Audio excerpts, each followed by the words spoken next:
L'attente touche à sa fin pour plus d'1 million d'Algériens. L'ADL vient d'annoncer que les résultats du programme ADL3 seront enfin dévoilés à partir du dimanche 27 juillet à midi. C'est ce qu'a confirmé Riyad Kemdani, directeur général de l'agence, dans une déclaration sur An-Nahar TV. Une annonce qui confirme les propos tenus plus tôt par le ministre de l'Habitat, Mohamed Tariq Belaribi, qui avait promis une réponse aux souscripteurs d'ici la fin juillet. Mais concrètement, que se passe-t-il en coulisses? Et pourquoi le programme mobilise autant? Petit rappel, ADL3, c'est une nouvelle phase du programme de logement à loyer modéré. Et cette fois-ci, c'est plus de 1,4 million de personnes qui se sont inscrites via la plateforme en ligne. Une première étape d'analyse a permis d'identifier un peu plus d'1 million de personnes éligibles.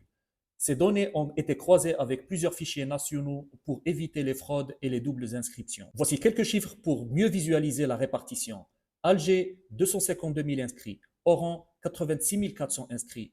Constantine, 36 000. Annaba, 26 000. Blida, 45 500 et même des wilayas comme Bouled Jellal avec seulement 503 inscrits. Mais la sélection ne s'arrête pas là. Les équipes de l'ADL travaillent en parallèle sur l'aménagement de terrain. L'objectif, créer de vrais pôles urbains avec écoles, routes, hôpitaux et espaces verts, pas seulement des blocs de béton. 4 plans d'aménagement sont actuellement à l'étude, avec des analyses poussées sur la nature des sols pour garantir la sécurité et la durabilité des constructions. En clair, on ne parle pas juste de logement, mais d'une vision à long terme pour améliorer la qualité de vie des futurs habitants. Maintenant, il ne reste plus qu'à patienter quelques jours. Et pour ceux qui ont postulé, rendez-vous le 27 juillet à midi pour savoir si vous faites partie des heureux élus. Dites-nous en commentaire ce que vous en pensez.